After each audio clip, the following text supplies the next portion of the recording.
4 PM news network में दोस्तों आपका स्वागत है। मैं हूं आपके साथ राशिद ज़हीर।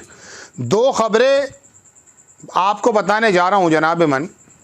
एक तो मैंने आपको बताया कि अखिलेश यादव विधायकी छोड़ के लोकसभा में मजबूत होकर के 37 सीटों के साथ जब लोकसभा में जा रहे देश की तीसरे नंबर की पार्टी का प्रतिनिधित्व करने, असल लड़ाई यहाँ से शुरू होनी है।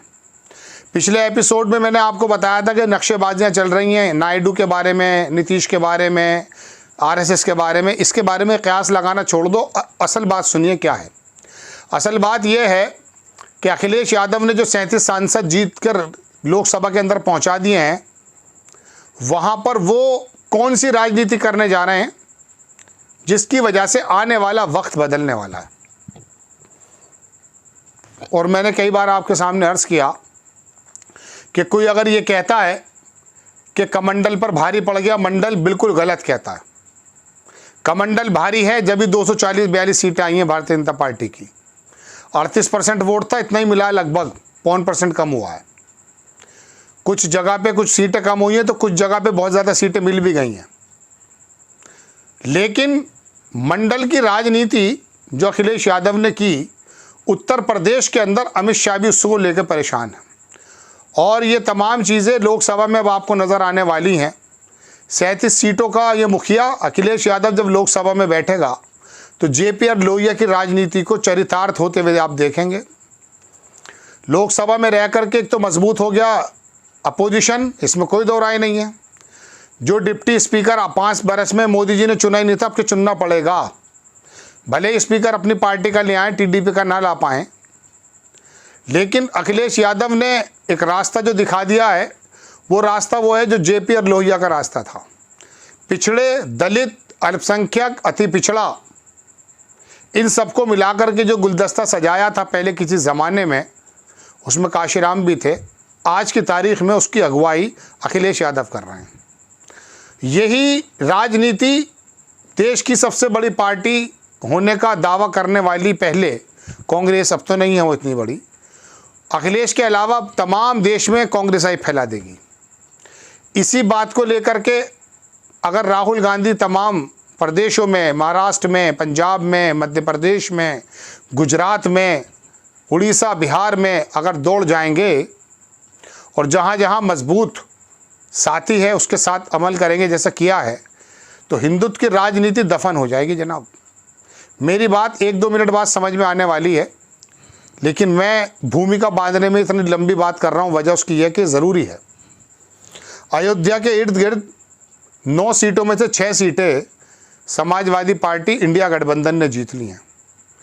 बनारस के इर्द गिर्द 15 सीटों में से 9 सीटें, अयोध्या के इर्द गिर्द 9 में से 6, और बनारस जहां मोदी जी लड़ रहे थे वहां 15 में से 9 सीटें इंडिया गठबंधन ने जीत ली। क्या है वो? मुसलमानों ने जिता दी हैं? यादव ने जिताई? नहीं। मोदी जी की नफ़रत थी, उसने जिता दिया? नहीं, मोदी जी की कोई नफ़रत नहीं थी। इक्का दुक्का थोड़ी बहुत एंटी इनकम्बेंसी होती है। हर जगह 4 लाख, 5 लाख, 6 लाख, 8 लाख सब वोट मिल रहा है। कहीं 50,000 से हार रहा है, कहीं 20,000 से हार रहा है। जमींदोज होना तो उसे कहते हैं जैसे किसी ज़माने में जनता दल ख़त्म हुई थी, या किसी ज़माने में इंदिरा गांधी की कांग्रेस ख़त्म कर दी थी जनता पार्टी ने, या किसी ज़माने में आप कह दें कि सीपीएम जो है सीपीआई ख़त्म हो गई। इसे कहते हैं जमींदोज होना। इसे थोड़ी ना कहते हैं कि मोदी जी 240 पे बैठे हुए हैं, थोड़ी सी सीटें बाहर की मिल गई हैं और प्रधानमंत्री बने बैठे हैं कि जी हमने धक्का पहुंचा दिया। नहीं, अभी तो असल धक्का पहुंचाना है, अभी तो सिर्फ हाथ में आई है। ये जो सीट हैं जो जीती गई हैं, इसके बारे में अमित शाह के एक बयान पर आई है। उन्होंने कहा देश को पिछड़ा पीएम भारतीय जनता पार्टी ने दिया है।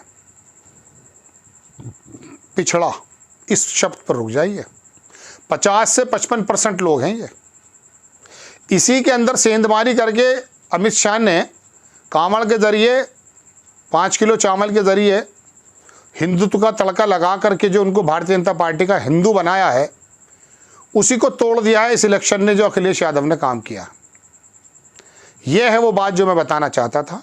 अब लोकसभा का प्रतिनिधित्व जब पिछड़ा, अल्पसंख्यक, यादव, दलित भी किसी हद तक इकट्ठा होकर के जब करेगा, और उसके अंदर अखिलेश यादव और राहुल गांधी और ममता बनर्जी और तेजस्वी यादव एक धुरी में साथ आएंगे लोकसभा में, जितनी जिसकी भागीदारी है, तब जाकर के हिंदुत्व दफन होगा जो नफरतें पैदा कर रहा है। हिंदुइज्म की बात नहीं कर रहा हूं मैं, हिंदुत्व की बात कर रहा हूं।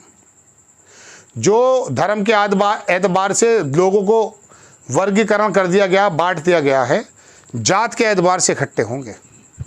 यह है वो वजह दोस्तों जो मैं बताने चाहता था आपको। आपको इस बात में उलझाया जा रहा, नीतीश छोड़ने वाले हैं। नीतीश तो पैरों में गिरे हैं। नायडू छोड़ देंगे, मैंने पहले एपिसोड में बता दिया। सारे जितना भी कारपोरेट है वो नायडू के पास में है, नहीं छोड़ेंगे। वो भी लोकसभा स्पीकर भी दे देंगे, देख लेना। मैंने कहा ना 72 में से 62 अपने लोग बनाए, सारे से सारे विभाग वही जो पहले से रिपीट कर दिए भाई। कोई टेंशन नहीं है मोदी जी को। छोटी मोटी टेंशन इतनी है कि यार 240 से 272 करो भाई। अमित जी, अमित शाह कर देंगे, उसमें कोई प्रॉब्लम नहीं है। 4-6 महीने साल भर लगेगा। अभी तो गलबहियाँ हो रही हैं। मैंने कहा भी था कि नायडू की गलबहियाँ जो हैं वो कहीं नुकसान न पहुँचा दें। मैंने परसों तरसों एक एपिसोड बनाया है। अपनी बात पर आ जाता हूँ दोस्तों। असल खबर तो देखिए यही है। मैं आपको गुदगुदा करके खबर बता दूं कि नीतीश कुमार ने दिल्ली में मीटिंग की है और वो इटली गए हैं और वो उनसे पहले सरकार गिरा देंगे। ये झूठ तो मेरे बस की है नहीं बताना आपको। वक्ती तौर पे टाइटल लगा करके मैं आपको अट्रैक्ट कर भी लूँ, कोई संभव नहीं है। ओरिजिनल राजनीति ये है जो अब शुरू हो रही है। मैंने कल एक प्रोग्राम बनाया था, आप बराए करम उसको देखिएगा, कि 3 प्रदेशों में, हरियाणा में, बिहार में और महाराष्ट्र में 25% मंत्री बनाए मोदी जी ने। चूँकि इलेक्शन अभी इसी दिसंबर में तो गालिबन इसी साल तो महाराष्ट्र में भी हैं, हरियाणा अगले साल जो है बिहार में है। तो यहाँ लोग राहुल गांधी को यही काम करना, चूँकि अखिलेश यादव महाराष्ट्र में नहीं है, वहाँ उद्धव ठाकरे है। और उद्धव ठाकरे को जो वोट मिला वहाँ सहानुभूति के एतबार से मिला है। उद्धव ठाकरे से मुझे बात याद आ जाती है। मैंने 15-20 दिन, 1 महीने पहले प्रोग्राम बनाया था कि 3 नेता ऐसे हैं, मायावती, नीतीश कुमार, प्रकाश आंबेडकर। ये तीनों के अगर मुहारे कहते हैं, रुख सीधे हो जाएं, भारतीय जनता पार्टी 100 से ऊपर नहीं जाएगी। उसी की मानगी एक एपिसोड में बताने जा रहा हूं कि कितने लोगों को हरवा दिया प्रकाश आंबेडकर ने। और मैंने इसी प्रोग्राम में, इसी चैनल पर आपको बताया था कि प्रकाश आंबेडकर जो हैं वो किस तरह से पलटी मारेंगे, नीतीश को भूलेंगे आप। सत्य हिंदी के एक प्रोग्राम में पत्रकार कह रहे थे कि बड़े बड़े नोट के बैग आते हैं। मैं नहीं कह रहा हूँ, उनका आरोप है, मेरा नहीं है। जाके देख लो, मौजूदा है प्रकाश आंबेडकर के पास। जो आदमी अपनी बिरादरियों को बेचता है ना, मैं प्रकाश आंबेडकर का नाम नहीं ले रहा हूँ, जनरल बात बता रहा हूँ, उसका हशर ऐसे ही होता है। तो बहरहाल वो तो मायावती भी डरी थी, ऐसा भी लोगों का आरोप है। प्रकाश आंबेडकर को क्या कर दिया ये भी आप जानते हैं। और वो जो वकील साहब है हैदराबाद वाले, उनका भी एक बंदा जीता था, वो भी हार गया है, वो भी मैं बताऊँगा आपको। तो दोस्तों बहरहाल खबर तो मैं देने ये हाजिर हुआ था कि अब जो है अखिलेश यादव ने जो लोकसभा का रुख किया है दोबारा, उसकी वजह यह है कि लोहिया की राजनीति, पिछड़ों की राजनीति, 100 में पावे 60 जानते हैं, वो शुरू होगी अब अखिलेश यादव की तरफ से। और उसी के बरअक्स चलेंगे राहुल गांधी और बाकी तमाम लोग। यही राजनीति लगती है मुझे, और यही लगता है कि देश के अंदर जो नफरतें फैली हैं वो शायद ख़त्म हो जाएं। और ये होता भी है। 1 मिनट आपका और ले लूँगा। आप जानते हैं कि मराठा के अंदर एक लड़ाई ये हुई थी कि गुजरातियों को बाहर निकालो, ऐसी बात सुनी होगी आपने। जब ये अंदरूनी और बाहरी की बात आ जाती है तो कोई सा भी हिंदुइज्म नहीं चलता, कोई सा भी धर्म नहीं चलता। ममता बनर्जी ने यही लड़ाई लड़ी थी, अंदरूनी और बाहरी की, के बाहरी लोग हैं, बाहर निकाल दिया उनको। जबकि 55% हिंदुओं का वोट भारतीय जनता पार्टी को मिला था। तमिलनाडु में क्यों नहीं उत्तरी भारत की भारतीय जनता पार्टी कामयाब होती? क्योंकि वो सोचते हैं ये बाहर के लोग हैं। ये सारी चीज़ों पे भारी हो जाती है दोस्तों। तो अपनी ज़ात, अपनी बिरादरी, अपनी जात, जातीय समीकरण, ये बड़े बड़े हिंदुत्व पर और बड़े बड़े मैं कह सकता हूँ नक्शेबाज लोगों पर भी भारी पड़ सकती है।